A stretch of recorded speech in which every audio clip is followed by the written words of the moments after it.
do do do. Josh review. Yeah.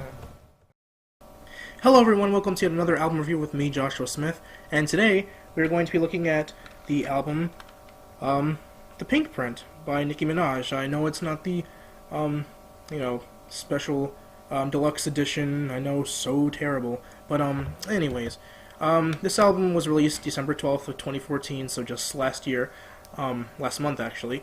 A little chart information about it: it peaked at number 2 on the US Billboard 200, and also peaked at number 1 on the US Hot R&B Hip Hop charts, and it was released on the labels Young Money, Cash Money, and Republic Records.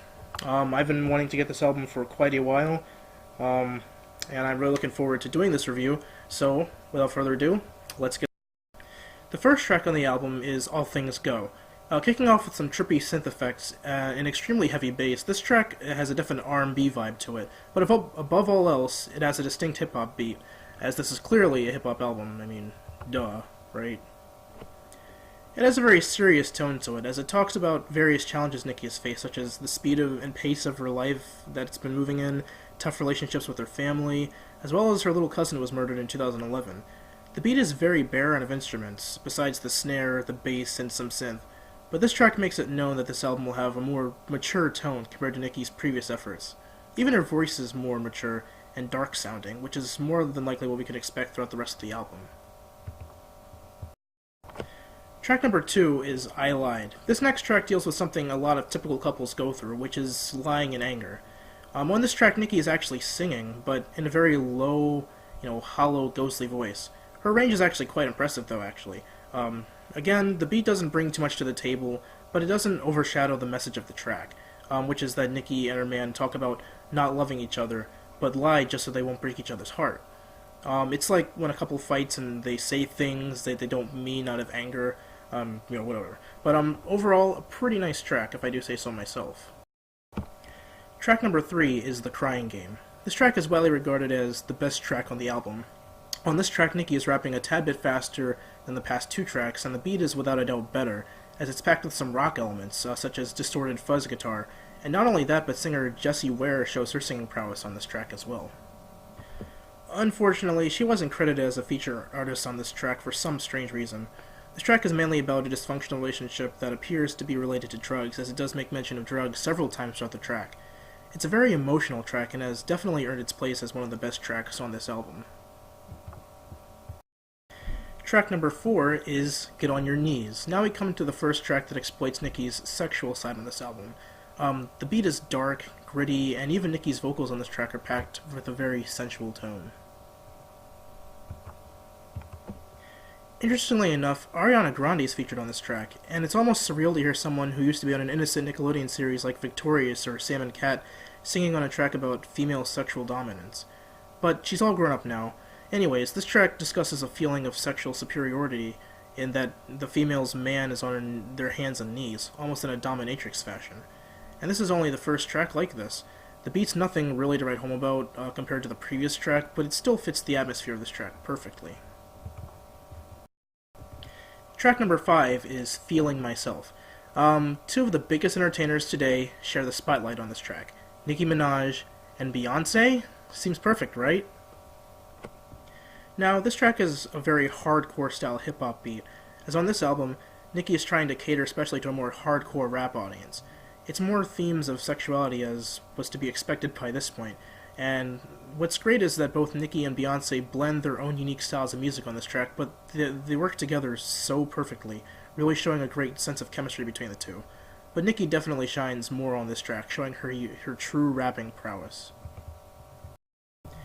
Track number 6 is Only. Now, I know I've already talked about this track on a previous review of this song alone, but for the sake of this album review, I'll quickly go over it one more time. Lyrically, this isn't a very strong track, but the beat is so strong and unique compared to anything we've heard on, the album so far, and there's such a star-studded cast of featured artists, those being Chris Brown, who sings the chorus, Drake, and Lil Wayne, all in that order. Each artist kind of builds off each other, but then takes another route soon after. Nicki is talking about clearing rumors, Drake is talking about getting with Nicki, and Lil Wayne, as usual, doesn't seem to be talking about anything in particular. The entire track seems to just be representing members of YMCMB, Young Money, Cash Money billionaires, talking about how they're all close, which really comes forth through Nicki's verse and Chris Brown's chorus, which is funny because Lil Wayne and Drake are actually talking about leaving YMCMB apparently, but that's neither here nor there. Anyways, this track was a big hit, and the music video was highly controversial, and that's really all I have to say about that. Track number 7 is Want Some More. Starting off with another trippy intro, the track is extremely heavy. The bass is pulsating like crazy, and there's a piano run going on in the background. Nicki shows off much more of her rapping prowess through her quick spits at various moments during the track. Not only that, but Jeremiah is also a featured artist on this track, but Nicki is definitely the main star on this one. Basically, Nicki is talking about her success and directly speaking to her haters, and Jeremiah only emphasizes this matter. And Nicki truly shows an element of anger through her vocals on this track, making it perhaps one of the best on the album. Track number 8 is called Four-Door Aventador. Unless you don't know what an Aventador is, it probably won't be very difficult to know what this track is about. But even then, just from the lyrics, it's hard to tell what it is about. What it appears to be is like a day in the life of Nicki Minaj kind of thing, as she goes over different things that she does on a weekly basis, and people she deals with, and, that kind of stuff. Now, if you're wondering what an Aventador is, it's an exotic car which Nicki happens to own, and just like her, she had it painted a bright pink. She doesn't mention it at all in this track, but I guess it's nothing to cry over. One cool thing about this track, though, is that Nicki is purposely paying homage to the notorious B.I.G. through her flow, which details her coming in at different points, much like Biggie did. It's not the strongest track, but the homage is definitely appreciated. Track number 9 is Favorite. Another track featuring Jeremiah. He's actually the first voice you hear. This track has a clear R&B influence to it, and it kind of adds to its hard-hitting hip-hop sound. If you haven't gotten tired of pulsating bass yet, then this track is definitely for you. The track subject is actually quite upsetting, as it talks about how both Nicki and Jeremiah are in relationships where each of their partners are involved with significant others, and putting it simply, as the title suggests, that they just simply want to be their favorite. It's a song about longing and yearning for something better within the relationship. It holds on to that whole theme of dysfunctional relationships going on through this album, but as a track, it's not the strongest. Minus the topic, it doesn't hold up very well, as it's not as satisfying as some of the previous tracks. It feels more like we're hearing more of Jeremiah than we are from Nicki herself. Track number 10 is Buy a Heart.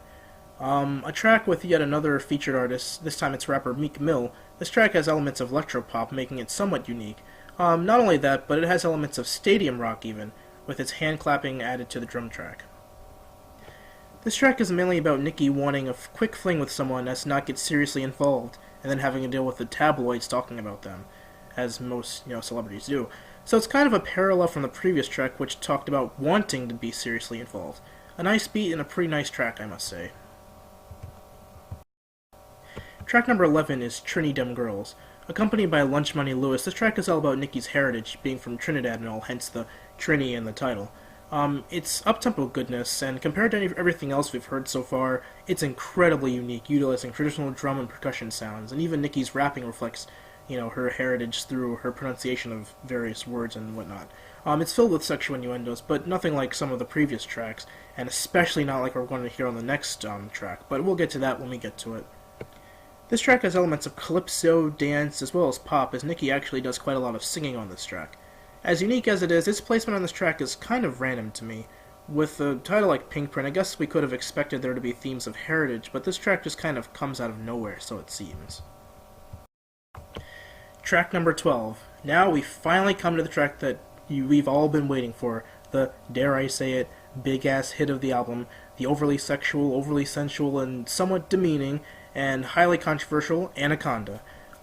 You all probably heard this track before, and have especially seen the music video before, and I've even posted several videos on it already, so there's not too much I can really say. It heavily samples the other mega hit song, Sir Mix-a-Lot's Baby Got Back, another track about booty, and yes, this track is plainly and simply about booty. Of course, the Anaconda in question is a reference to a penis, but it doesn't take much, thought to figure that out if you're familiar with either of these songs. This might sound a bit sacrilegious, but this track is actually quite reminiscent of the track How Many Licks by Lil' Kim, which is basically talking about sexual stories and encounters and whatnot, which this track does a lot of. One thing this track does well is use innuendos much better than the previous tracks. They're smarter, they're more clever, and just obvious enough to know what she's talking about. In all honesty, I believe Nicki just wanted to have fun with this track. People take its subject matter so seriously, but it's pretty obviously she just had a total blast making this track. Without a doubt, it's one of the stronger tracks on the album beat-wise, but lyrically not even close to some of the stuff we've already heard. And this is mainly because it samples such a classic song. But overall, it's a nice little track that kind of breaks that feeling of seriousness like the previous track did, which is good in an album, I feel. Track number 13 is The Night Is Still Young, another track with a bit of a pop influence added to it. This track continues with the more lighthearted attitude of this section of the album. Simply, it's about being young and having a good time, and enjoying every bit of the night as possible. It actually has a bit of a Katy Perry feel to it, like it's something from Prism with its heavy synthesizers and such. Definitely one of the stronger tracks on the album, and with a somewhat positive message. Nicki does more singing on this track than anything else, and her vocals are actually quite well done on this track, so it's very commendable indeed. Track number 14 is Pills and Potions. After a short bit of playfulness, we come to a serious track again, and it's very emotional and very personal. It deals with actually dealing, as in it talks about someone that Nicki is close to dealing with their pain and turmoil in various ways, be it drugs, coping mechanisms, or whatever, but still loving them in the end. Once again, Nicki has a very serious, dark tone, and the beat follows a lot of how it was in the beginning with minimal instruments, but still being full enough, to add a great deal to the overall track itself. It's more pop and R&B than anything else, but in her verses, Nicki once again shows off her true rapping prowess through her amazing flow and meaningful rhymes. Track number 15 is Bed of Lies. Chord progressions into the synthesizers kick this track off, as Skylar Grey actually starts off singing this time. Then, once Nicki comes in, the beat takes on a very classic rap feel, with rapid snares that sound like actual snare drums, not a drum track.